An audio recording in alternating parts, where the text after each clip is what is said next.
Hi, I'm Michael Wan, your host for Michael Wan's Op-Ed Live, and this is Jeffrey Prang, our LA County Assessor who just recently won his re-election bid. Our show, Op-Ed Live, is not about left or right, it's about what's right or wrong. So let's just immediately dive into the, politics, what's been going on for the past week. The Russia scandal has been on CNN probably 24/7 for the past week, and Michael Cohen, Trump's former lawyer, he got charged and he got sentenced 3 years. What was your takeaway from this? So the Michael Cohen is obviously a very important part of the investigation. He was very, very close to Trump.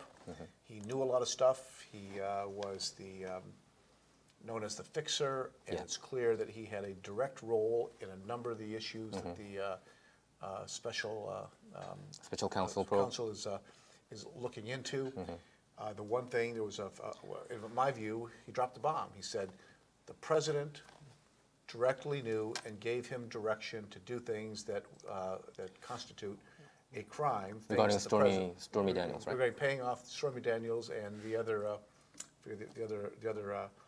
lady, Catherine McDougal, Playboy model. So he says that the president directed him to pay that money to them, which is the allegation is that was done to benefit his campaign, which would be a violation of campaign law. All things that the president had denied and then sort of denied, then admitted to. So those are some pretty powerful allegations. So what my takeaway was, obviously Michael Cohen was a very close individual to Donald Trump, and he was his personal lawyer. I think he was his fixer. He previously said that he didn't report this to President Trump, right? He said that since Trump is a celebrity, he is the one who regularly fixes these kind of problems. That was his initial statement.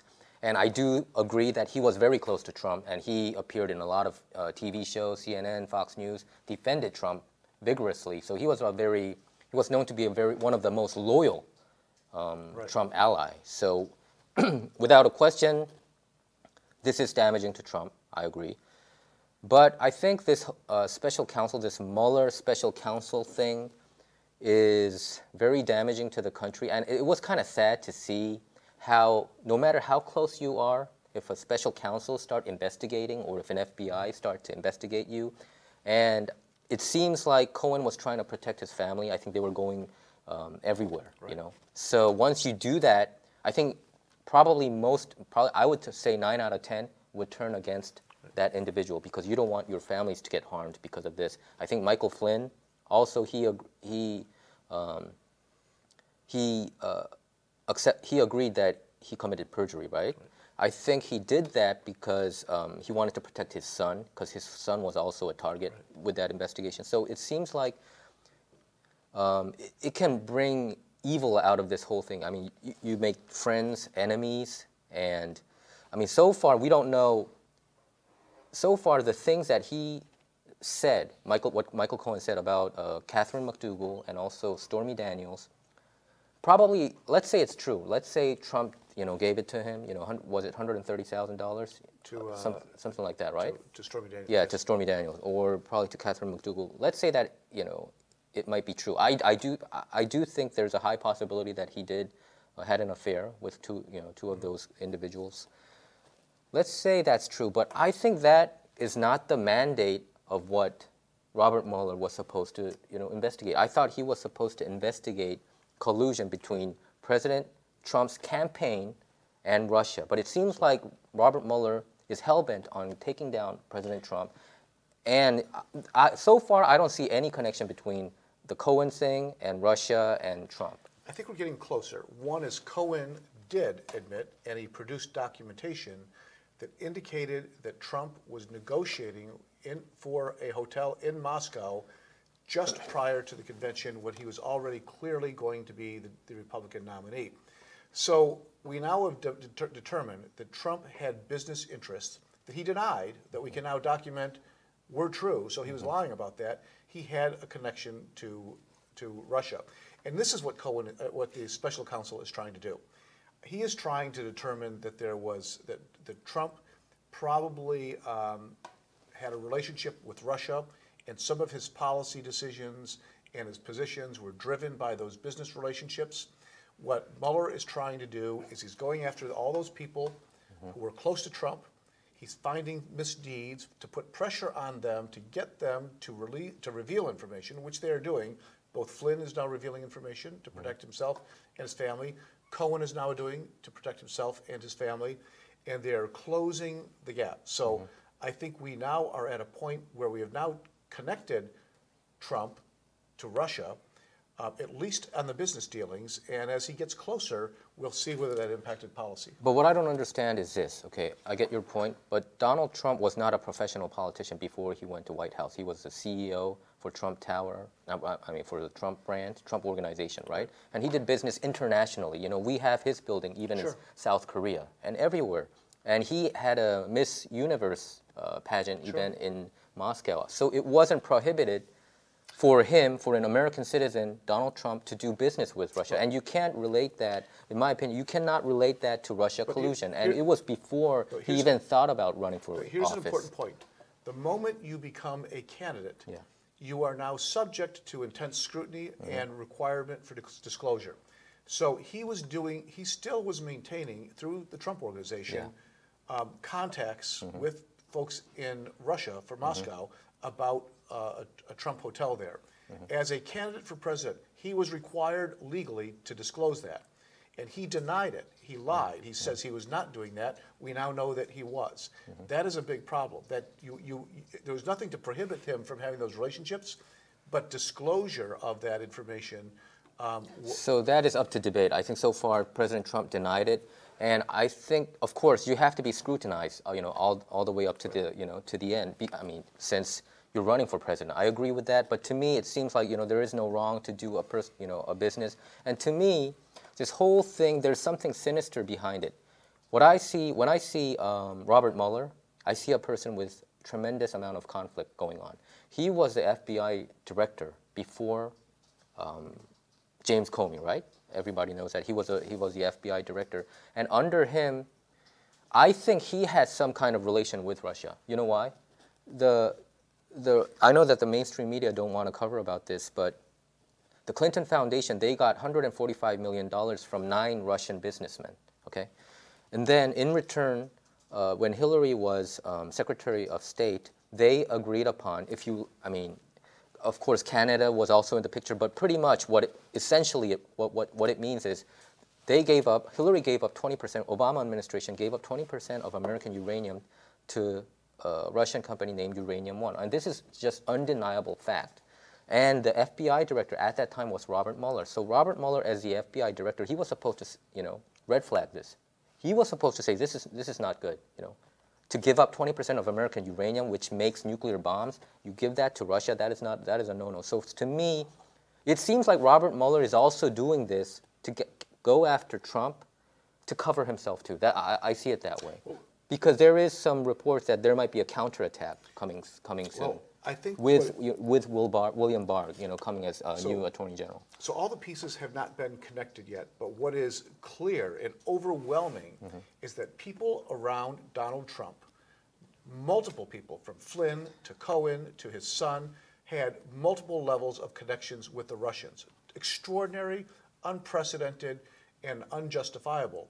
So we know that they've had an incredible amount of connection with the Russians. We don't know what that means, but we're getting closer. The other thing is that virtually everybody in a senior position close to Donald Trump is unethical and conducted either lied to the FBI, lied to Congress, misused their power. It is one of the most corrupt administrations that we have ever seen in this nation. So when Mueller is coming after Trump on Russian connections and seeing all the corruption in the Trump administration, it's perfectly reasonable and plausible to assume that he's going to find something. So what I see is this. Of course, I don't think President-elect, he was President-elect Trump, right? Back when this whole Russia scandal thing was in its initial stage. I don't think it was an illegal thing for Michael Flynn to talk with Russian diplomats. It wasn't. I think it was morally it could be questionable because Obama kicked out 33 Russian diplomats because he was blaming out of the blue that Trump won because of Russia and all that. But Michael Flynn, Okay, he probably perjured himself when two FBI investigators, this is what James Comey said. James Comey said he thought that Obama, the Trump administration was chaotic. He looked down on it pretty much when I saw his interview recently, and he sent two FBI agents. They pretty much ambushed Michael Flynn, and they started asking questions, but they were asking in a very cordial way. So I think Michael Flynn was taken off guard, and he just started saying it and saying stuff, and Michael Flynn said he didn't contact with Russian diplomats. That was a lie. So I do think that was, that is a very... But don't we have a higher standard for the National Security Advisor? And the judge, a Republican appointee judge, Sullivan, told him that he had a higher responsibility. He didn't buy his argument about not, being misled. And he almost accused him of treason. Yeah, this guy was a three-star general, the National Security Advisor. To say that somehow or other the FBI tricked him was absurd. This guy is a smart guy at the highest levels of government. I think that also happened because he didn't register as a Turkey, right? He was a foreign agent for the Turkish, right? Yeah. I think he didn't disclose that. So what did Trump do afterwards? You know what Trump did? Trump fired him, right? He lied to Mike Pence, right? And Mike Pence went to like 6 Sunday shows, and he said there was no relation between Michael Flynn and the Russian diplomats. He didn't contact them. What's his name, Kislyak? And when Pence recommended to Trump he should be fired, Trump did that. So I don't see anything wrong with it. If Trump carried him all the way, if he ignored Mike Pence's advice and say, hey, I picked him, I don't want to, let him go, then I think Trump could be blamed, but he let him go. He did say he didn't want to let him go, and after he let him go... But he did, because after he let him go, he says, I shouldn't have let him go because he's a good guy and did nothing wrong, but I let him go because he lied to the vice president. He never copped to all the illegal things that Flynn had done, such as being a registered foreign agent, for lying to the FBI. He fired him for lying to the vice president because they probably told him, you got to fire him. But don't they all lie? Look at Hillary Clinton. She lied about about erasing the email stuff. Even President Obama, there was evidence. This is clear evidence. He personally emailed with a pseudonym to Hillary Clinton. But Michael, saying that they all lie is not an excuse. Government officials are not supposed to lie. And what's before us right now, Hillary Clinton is old news. She's nobody. She's a past losing candidate. Right now we have officials in government with an official investigation, and we can't discharge Michael Flynn's actions or Michael Cohen's actions because Hillary lied. Those lies, that misbehavior, that misconduct stands on its own. It needs to be judged independently. Okay, I do think that when he committed perjury or when he lied to the investigators, that was a wrong thing. I'm not defending on that. So I think that's why Trump fired him. Of course, emotionally, he's attached to him because he was on his campaign, right? He gave speeches after speeches in rallies. So emotionally, anybody would be attached to a supporter of a candidate. So I think that was where he was. Just because he said that I wish I didn't fire him doesn't mean that he's going to bring him back, right? So why does Trump attach himself to people who are scoundrels like Flynn, like Michael Cohen, like Ryan Zinke, like Michael Flynn, isn't he a patriot though? He served 33 years in the military, 3-star, veteran. Well, he was until the end when he became a foreign agent and when he served as National Security Advisor and lied to the FBI and tried to cover up his. But it's not prohibited. It's not illegal to be a foreign agent. That's how I understand. It is illegal not to disclose. Yeah, it, exactly. When you're the so that's why Trump let him go, right? And he wasn't even in the White House. I mean, he was not. He didn't even get in. He was there for just like 19 days. Pretty much, yeah. But as the judge had to say, the standard of expectations for Michael Flynn were extraordinarily high. He's not like you or I. This guy was a 3-star general. He was the head of the Defense Intelligence Agency. He was the National Security Advisor, and we expect conduct from him. So let's say he did all those bad things, and I think seems like Robert Mueller agrees on that. So Robert Mueller, why did he recommend no sentence to Michael Flynn? Because he was cooperating. Yeah, because exactly. Because he provided him information that helped him close the noose. And what's interesting, though, is that even though he was mad, Mueller's people were very mad at Flynn toward the end because Flynn was saying, I was tricked into revealing that information. Although the judge asked him specifically, he says, nope, I understood what I was doing. And the judge is saying, what you did was so wrong, I'm not going to listen to Mueller. I might sentence you to jail anyway because he delayed it, right? He delayed it. He gave them a chance. I presume he gave them a chance to go back and cooperate even more with the special counsel, because that judge believed what Flynn did was so egregious that he couldn't let him go without punishment. And it seems like Michael Flynn was even cooperating with a separate investigation that's going on with the special counsel. I think that was revealed recently. It's not just Trump campaign and Russia scandal. We don't know what that separate investigation is, but to me, I blame everything to Jeff Sessions. You know, I think he had nothing to do. I think he didn't have to recuse himself. It was just ridiculous when he recused himself. If he had to recuse himself, he should have recused himself the day he was, appointed. He said, I'm not supposed to be AG because, I was involved in Russia. Even when he met with Russian diplomats, it wasn't only him. He had other senators. The other senators also met those Russian diplomats. So it seems like it wasn't like a secret meeting where they meet in a bar and had these kind of secret conversations. It was wide in the open. That you cannot say when you publicly meet Russian diplomats, that is Russia collusion. You cannot say that. So I think he didn't have to recuse himself, but he did. He stupidly did. And even when Chris Christie was here for the Politicon event, there was a panel, and I asked that question, and even Sally Cohn, from CNN commentator, she seemed to agree and say, then do you think there should be a separate special counsel investigation regarding Hillary and Russia because she got those Trump dossier from Russians. So I just blame everything. This whole mess to Jeff Sessions, this individual. He recused himself in March when the press started to jump on him. He never experienced that. And I'll just end it with this point. Chris Christie said Jeff Sessions was feeling a third-degree burn when in actuality it was just a suntan. And so I think everything started from there. I think Trump really missed on picking the right AG from the get-go. Well, I thought he was a terrible choice for Attorney General, but I don't agree with you on that assessment. Okay. One is that I do think he did the right thing to recuse himself, because when you are a lawyer, when you are a judge, you have a responsibility to have no conflicts of interest or the appearance of a conflict of interest. And whether his conflicts were actually a conflict or not, the appearance was not good. He did the right thing. He erred on the side of caution, which is what you would expect from an officer of the court. That is what any good lawyer, any good judge would do. Secondly, the fact that that somehow or other his recusal is a problem because it opened up this investigation. Well, the fact is, we needed to open up this investigation because there's apparently wrongdoing, and by putting somebody in that position who would cover it up is not doing a service to the justice system or to the American people. We need to know the information that we're learning right now.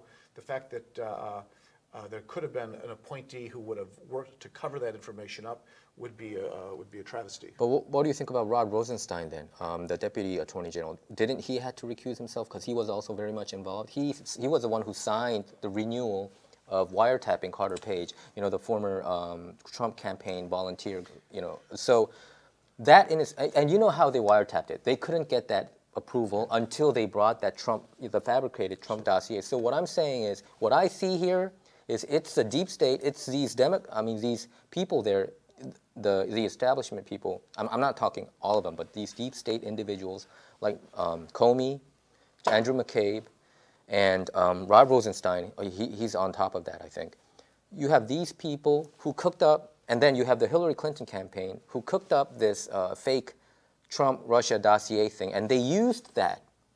They didn't even reveal the fact that it came from Hillary Clinton's people, and they were supposed to. They were supposed to be transparent about this whole thing. Where did this come about? But they did not. They were not truthful to the court, to the FISA court, and then Rod Rosenstein knew this whole thing was going on, this shenanigan. Yet he still signed off on renewing the wiretapping. So I think he was supposed to recuse himself too, because he was initially involved in it. So I don't agree with that, because when he was involved, his previous actions were done in the course of his official duties. They were not. There was no question that he was involved in one campaign. But FBI is under Justice Department. You know that, right? I understand that, but they are still. FBI didn't reveal this fact. They are professionals, and they're allowed to do their duties. including over the change in administration with how to accuse themselves. What is really important, what is most important, and I think that I disagree with your characterization of this as the deep state, what is overwhelming is that Donald Trump has surrounded himself by a multitude of people who are liars, who are criminals. So you start with Michael Flynn, Michael Cohen, and who else? Ryan Zinke and Scott Pruitt and the other guy. Scott Pruitt is out. I know, but these are the people. These are the best and brightest people he said he was going to appoint to run the government. government. That's just a saying. That's. He has filled his cabinet with people from Wall Street who are fleecing this nation, and he had probably a dozen people around him who had connections with the Russians. Why would they have any connection with the Russians whatsoever? So we can go after the guys who are doing the investigation to try to undermine them, but what is most important is getting to the facts of those people around the president who are factually engaged in wrongdoing. Okay, but how come this kind of scrutiny always go to Trump but not to Hillary? That's my question. Hillary was also involved when she got this, cooked up dossier from Fusion GPS. It was 9 Russians there. Why did she get $145 million? Who's Hillary? The former Democrat presidential candidate. Did she run for president years ago? Yeah, she did. Why are we talking about her? She was investigated up to here. So do you think that if she would have won, do you agree that she should have been investigated since she got involved with Russia that way too? Well, that's my question. If there was evidence to indicate so I don't agree with the evidence that you presented. You don't think so? No, she got it from 9 people. It was 9 Russians, $145 million. You don't think that should be scrutinized? And do you know, ever since Trump became president, research as campaigns. Okay, ever since Trump became president, the Clinton Foundation revenue has dropped 42%. Don't you think there's some kind of quid pro quo pay to play? Who's Hillary Clinton? So let's talk about the president of the United States. Okay. Let's talk about what is before us. The special counsel's investigation. Here's because what you're doing is you're saying, let's not talk about Trump and all his stuff. No, let's talk about Hillary. No, I've been talking about Hillary is nobody. She's not committing any. She is the past. What is before us is a culture of corruption in Washington, D.C., and we need to focus our attention on the people who are managing this country and impacting our lives today. When is this going to end? It's been 3 years, I think, almost ever since I think it's the middle of 2016, and it's already 2016, 2017, 2018, almost so I saw Adam 3 Schiff. years. Adam Schiff, the incoming chair of the Intelligence Committee, he was on the... He's going to be the chairman, right? Yes, he was on, I believe it was Meet the Press over the weekend, where he said that he believes... 10 days ago. That he believed that Trump might go to jail? No, 3 days ago. He said that he believes that the Mueller investigation is coming to a close. Okay. He didn't give any specifics, but he made a statement from somebody in a position to know. So it sounds like, and I think what we are hearing, I'm inclined to believe that based on what Mueller had to say, because Mueller tied the connection between Trump and business in Moscow during the course of the campaign, and I think what happened with Flynn, I think there may be another shoe to drop very soon. You think Flynn is just singing right now? So the analysis that I saw is that Flynn and his lawyers were, and as was the special counsel, were all very startled by the judge's position. So they are probably going back and scrambling, trying to figure out what they need to do. What do you think about like special counsel? They can investigate pretty much anything they want. They go after families. I think it was also Michael Cohen also wanted to protect his family pretty much, and Flynn too.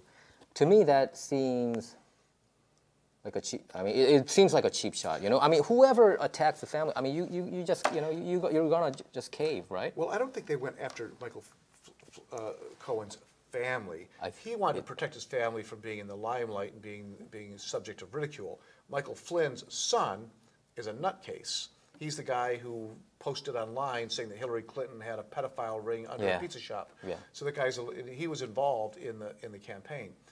So what a special counsel will do, and I think this is a good point for discussion, he was charged with one thing, but they have broad sweeping powers. So as they are investigating, if they discover there were other crimes, they are allowed to pursue those. That's what Ken Starr did to Clinton, going after Watergate and ended up with... I think we don't know whether the special counsel went after the family, legally. They could have.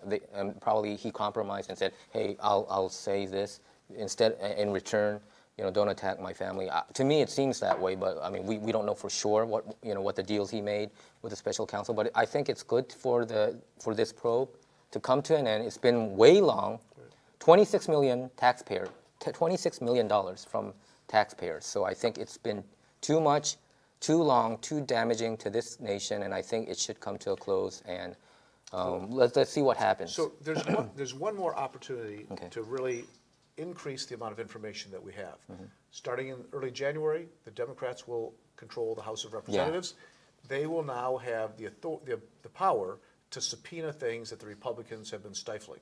The Republicans have not been willing to subpoena the president's tax records. They will now be able to do that. They'll be able to look at things that the Republican majority has not allowed them to see, and that will shine additional light on this investigation and maybe bring things. But without the Senate, I don't think it can go all the way. You know, I mean, you saw the other way around. I'm not talking about impeachment. I'm just talking about records. So Maxine Waters is the incoming chair of the House Finance Committee. I can't believe that. She can issue a subpoena to the IRS and say, I want to see Donald Trump's IRS records. Yeah, she can. And those records may reveal something. He's been very protective of those. He did not want anybody to see his personal business.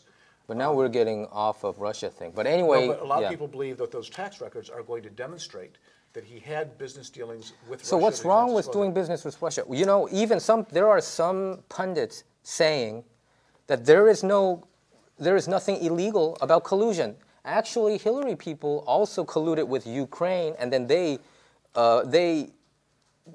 exposed Paul Manafort, and Paul Manafort was let go. You remember that, you know? So to me, it's like, I heard that there is you cannot see in any kind of election law that says you're not supposed to talk with another country. So here's what I believe is the theory. Not that it's a good thing, but I don't think it's illegal. That's what I'm saying. So the moment you become a candidate, you are treated exactly as though you're an elected official.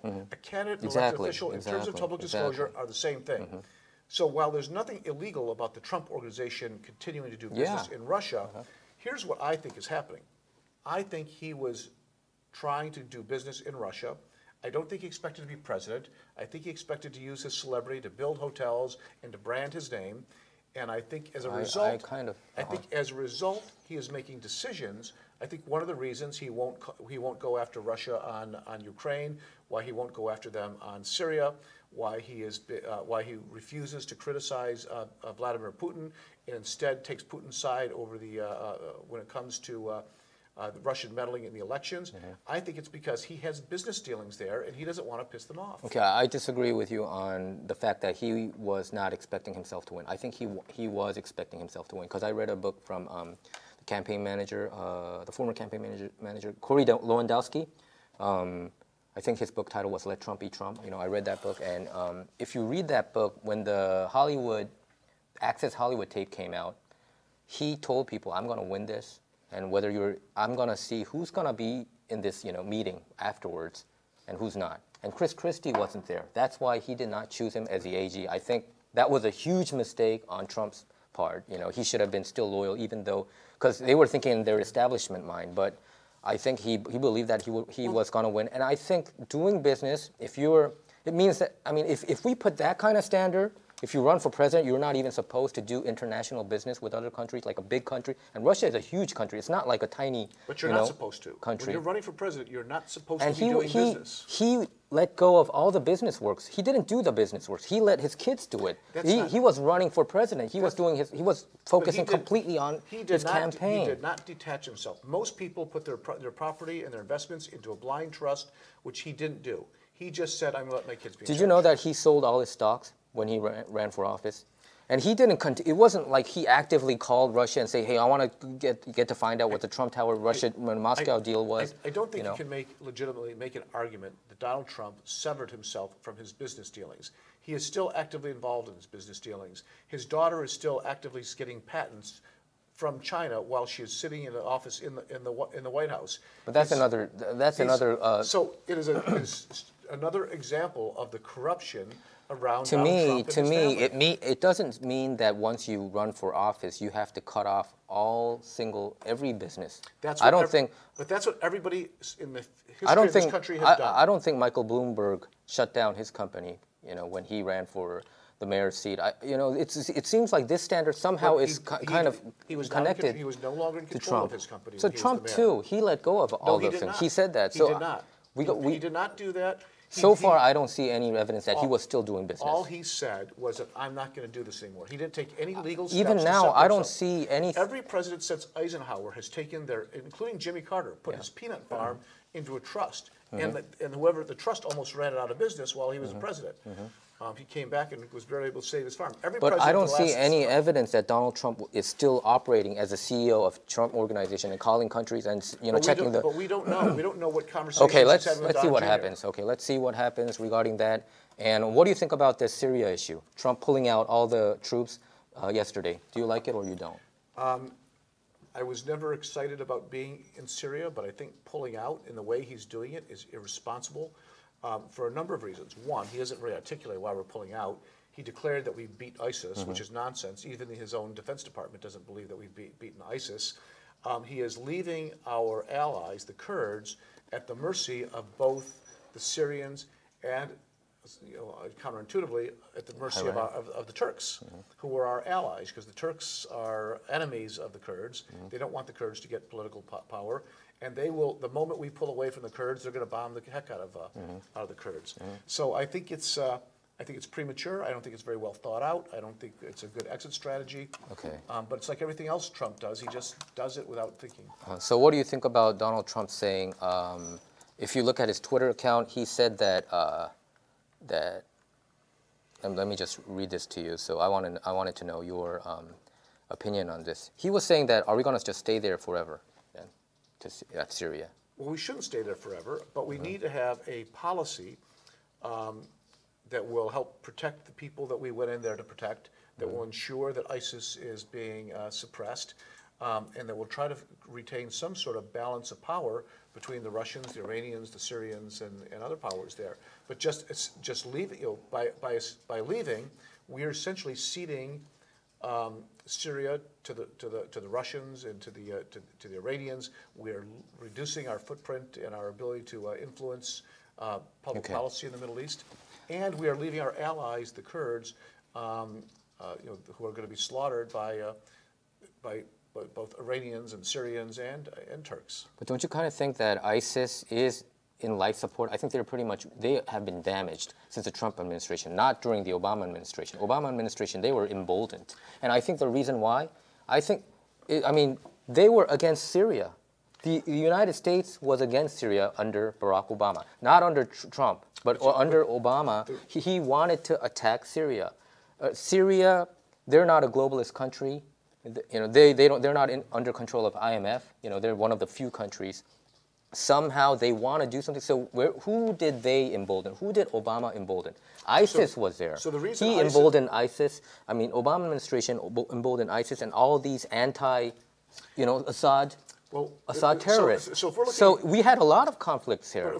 We didn't have a clear picture. If we're looking backward to see who's at fault, we have to go back further, because ISIS was created by George Bush in his invasion of Iraq. That's when ISIS was created, in the chaos that was in Iraq. So were you? But the one thing but here's the other thing about ISIS today.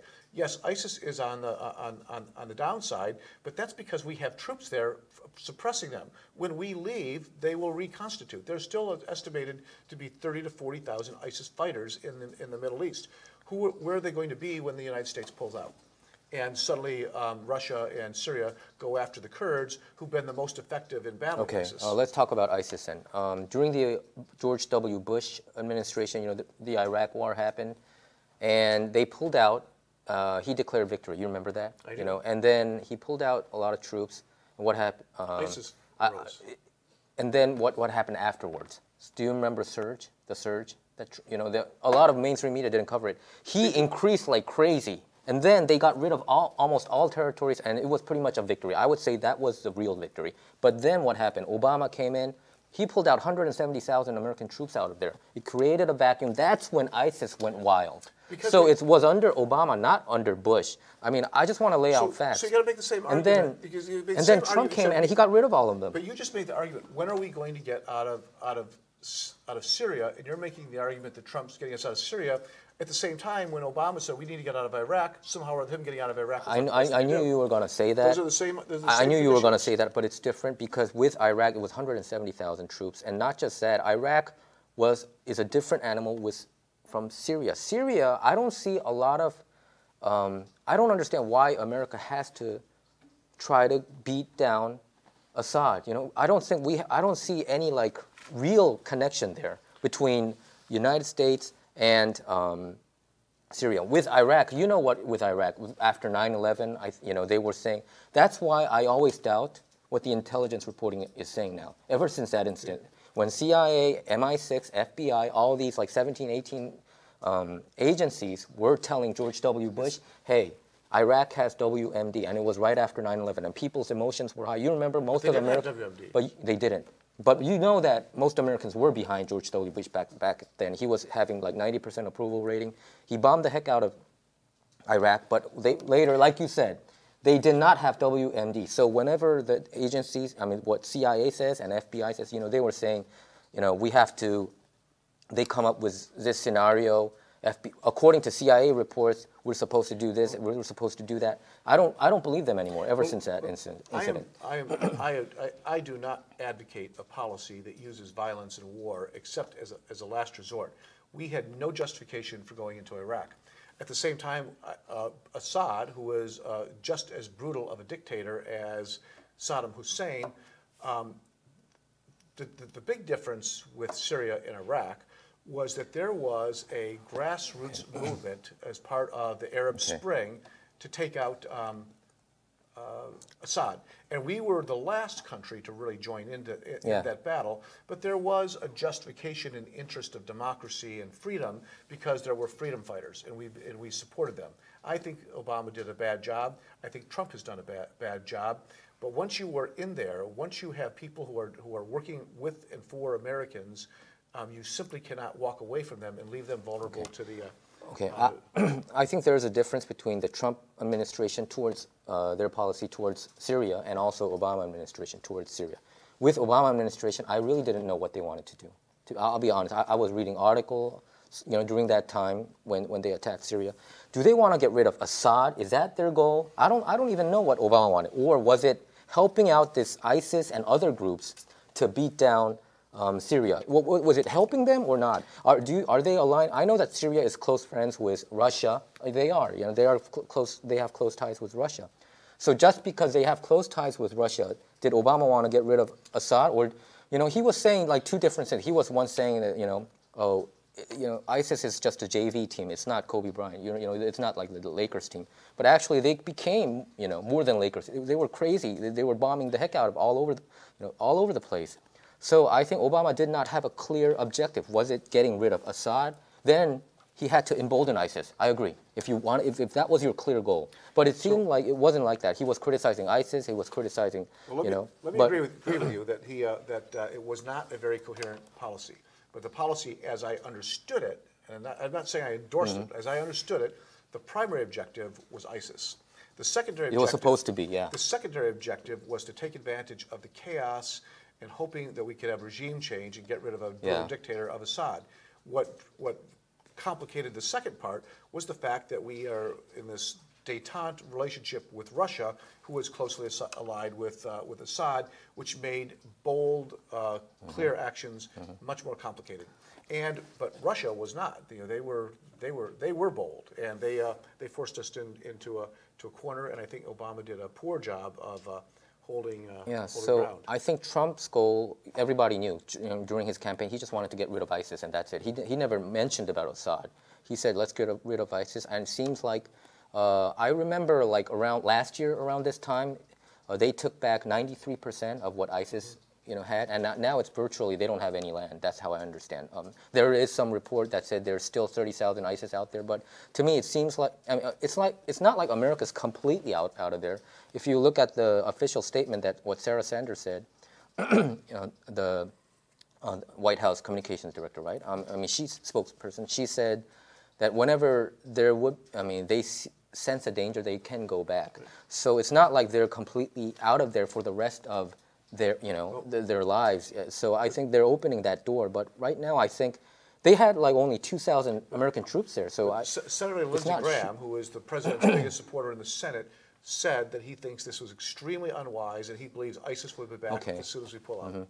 Do you think we're so obsessed about, I mean, the establishment is so obsessed about Syria because of getting rid of Assad because of his brutal dictatorship, or do you think there's something behind? To me, there is something behind. It seems like petrodollar is there. I think it's geopolitics. I think there's a... Syria's not a big oil producer. They're a monster. But the pipeline, I'm talking about pipeline, you know, all the way up. So it seems like there's a hidden agenda that the people are not talking about. I don't know why they're so hell-bent on taking down Assad.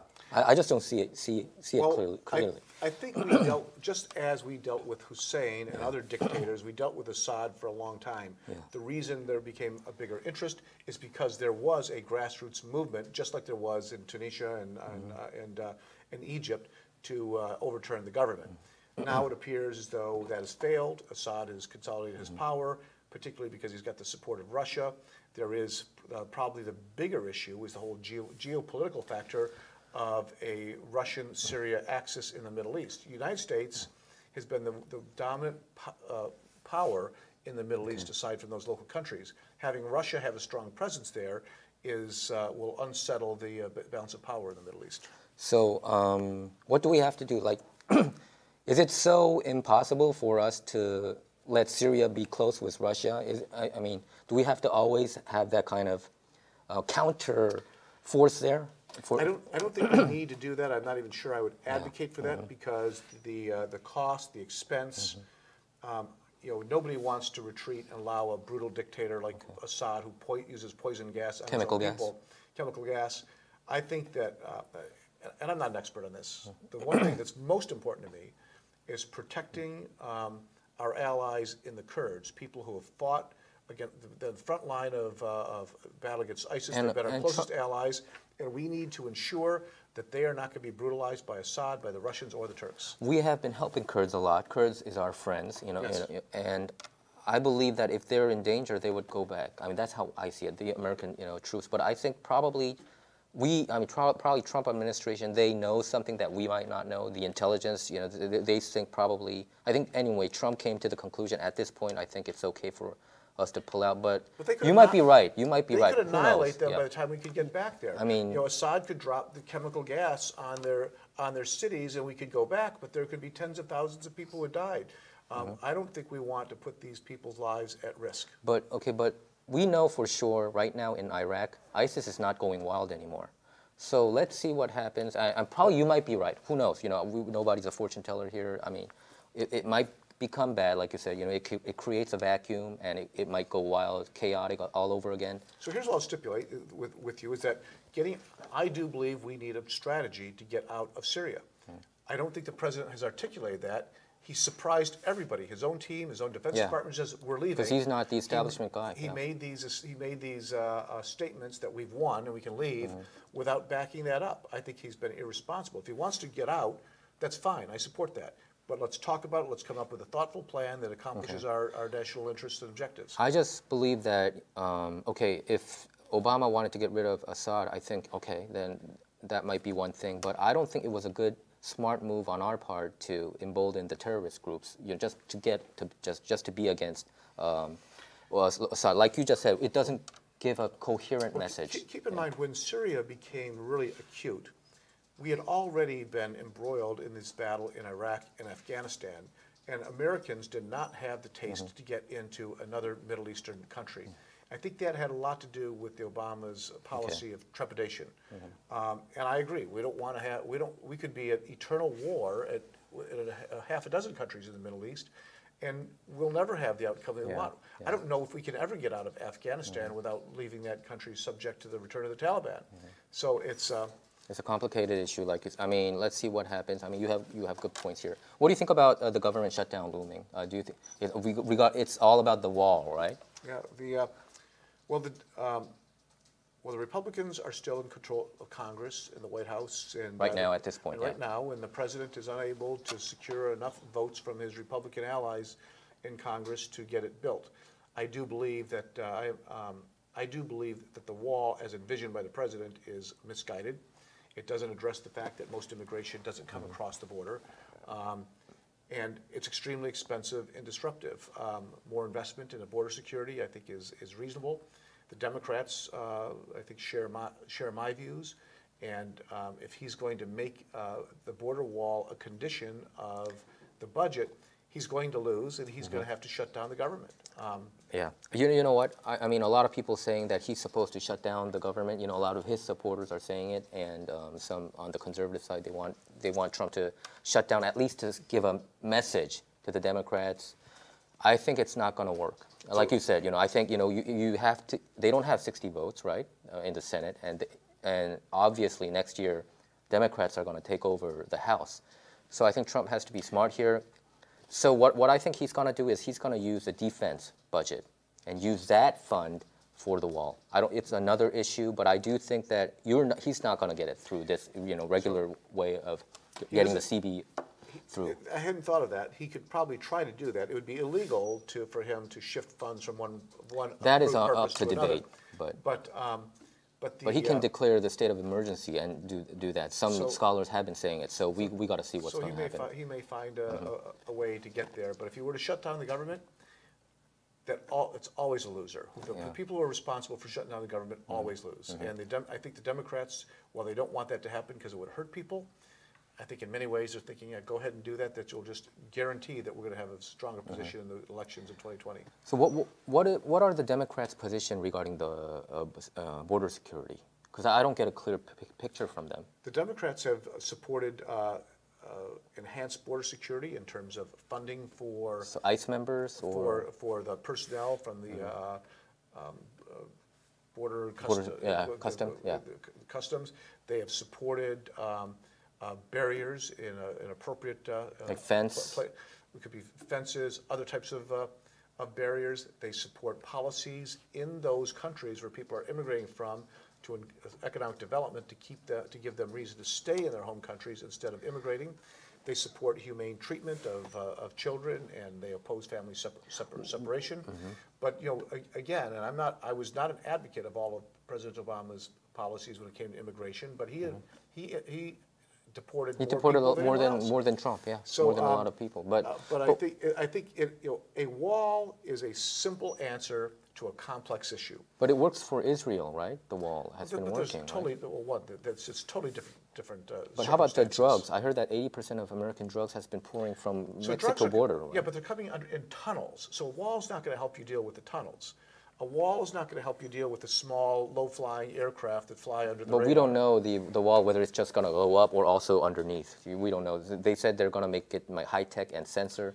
We can't even have this conversation because people are so against. I mean, the other side is so against the wall. But well, because the cost is in the billions of dollars. So you agree we have to shut down that tunnel, though, right? Those tunnels. Those tunnels. We have to prevent people from coming across the border unauthorized. And we need to use a variety of tools. A wall is a simple answer to a complex issue. A wall will help in some places. It will not. You can't. In the vast deserts across Texas, a wall doesn't necessarily make sense. So there's other things there's a lot of things that can be done that are less expensive and more effective. Didn't most Democrats agree on like what Trump is saying right now? I remember when Chuck Schumer said, we can't let these illegal aliens just pouring in all the time. And I agree, I think that it was even Obama, President Obama even said during his Senate years that said, we can't let these people come in unchecked, unverified. That's true. Democrats do not support open borders. We don't support unmitigated immigration. We support a pathway where people can come and apply, whether it be for asylum or through family connections or whatever, following the immigration process. And but we want to treat people who have come here illegally compassionately. But you know, the president lies all the time when he says Democrats want open borders. He even stated that there is a piece of legislation by Dianne Feinstein that would open the borders, which is simply untrue. I think when he's saying that, he's talking about like sanctuary laws. You know, when you have cities and states. No, he said there was a bill in Congress by Feinstein to open borders, which was a lie. It was untrue. He was using hyperbole, right? So it sounded like a lie to me. It sounded like he was stating something as fact that was not true. There's a difference between stating things that are untrue and hyperbole. I don't know what she said. So I don't know what he said about this. If he said Feinstein was the the worst on immigration policy, that's hyperbole. Saying that Feinstein authored a bill in the Senate. No, I don't know what Trump said about that, so probably you might be right. But we know they lies. We know he's documented to have lied about 6,000 times. But Obama, no. I checked with the Washington Post. Those are hyperboles, really. A chunk of them are. I checked and them too, if we have to go like that, then look at Obama. He said we could keep our program, keep our doctors. That was a lie. And Obamacare was a tremendously horrifying thing for the middle class. The deductibles went up. That was a lie. Too high of expectation. That was a lie. And when he lied again? So lie is he aspired to cover everybody. He said you can keep it. He wasn't able to achieve that, and he said that. He said, he's not supposed to say that. It ended up being a lie. You remember when George W. Bush said there's WMDs in Iraq? Bush lied, people died. You remember that, right? When the Democrats said. He knew there was. Oh, come on. The intelligence people, 18 intelligence agencies told him that. No. And Democrats also agreed upon it. And Hillary voted for it. You remember when Hillary voted for the war? That is not true. The intelligence agencies did not find it. Dick Cheney told them to give me findings that say that you found it. But they did not admit having WMD. So I'm a political junkie. I've been following that news every single day and night. This is it. This is what it is. MI6, FBI, CIA, all these intelligence agencies told President Bush at that time, it's highly likely, and you have, who was it? Was it a Petraeus that said it's a slam dunk? So when you have these intelligence people say all that, I think George W. Bush felt the pressure. Probably he's also the establishment. They like the war. Let me pose this question to you. So in my job, I'm working to upgrade our technology. Yeah. And I'm going to say my technology is going to make it easier for you to get access to assessment data. Mm-hmm. That is my goal. Okay. That's my plan. Now, if next year you go on there and you can't get that data like you wanted to, was I lying to you?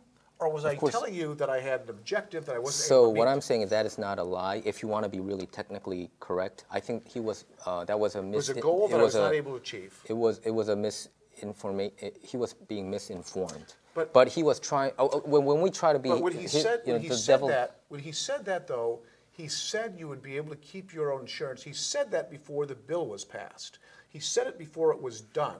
So his goal was for that to happen, and he did not achieve it. It was not a lie. It was a failure to accomplish his stated goals. But what a difference. What about when Obama said to George Stephanopoulos when he told him that I did not know that Hillary Clinton were using private server, email, and Stephanopoulos asked Obama, when did you know it? And you know what Obama said? He said, I knew it when other Americans knew it, through TV. That was a lie, because he used a pseudonym, and he sent emails. He was exchanging emails with Hillary Clinton. That is a huge lie, but the mainstream media, they're pretty much a Democratic super PAC team. That's why they don't cover it, So unless people like me who try to find the truth, point it out. I am not endorsing misstatements, but politicians will sometimes say things that simply don't bear out. Exactly. But Donald Trump lies almost every day. We can disagree and the Washington on that. Post views demonstrate that Washington Post is a left-wing paper. He lied about his the $130,000 that was paid. Okay, to, I say. He said on the airplane, I didn't pay that money to... Okay, I will say this. I think the Washington Post is a very corrupt paper. I believe that, to the core of my heart. I do. At this point, I don't. But, I mean, of course, I know that you don't support Trump. And, I mean, we can have disagreements on that. But I think the shutdown thing, I don't think it's a good thing. Like you said, I don't think it's a good thing. I don't think this can even send a message just because you shut down. I think it's going to just cause damage to Trump. But a lot of conservatives, like Rush Limbaugh, these conservative pundits, they are against it. I think Trump is just doing this for show. He wants to show that he's tough on the border. Probably he might do a shutdown tonight, just for show. But I do think he's using this other route. He's going to use a defense bill and use that as an emergency case to build a wall. I think that's going to happen. So, yeah, last word to you. I think it is troubling when he attempts to find strategies to get around the legitimate budget authorities, which is the Congress. The Constitution says the Congress of the United States is responsible for the money of this nation. They get to determine how it is spent, and the president, who tries to do something to get around their decision, whether they can come up with some legal theory to make it lawful, it is unsettling that a president would attempt to use that sort of authority that is not specifically enumerated in the Constitution. Okay, you made your points clear. Okay, well, that's our show for today. Our show is not about left or right. It's about being right or wrong. To stay up to date with our latest videos, make sure to subscribe to this YouTube channel by clicking subscribe. Thanks for tuning in. So I'm going to put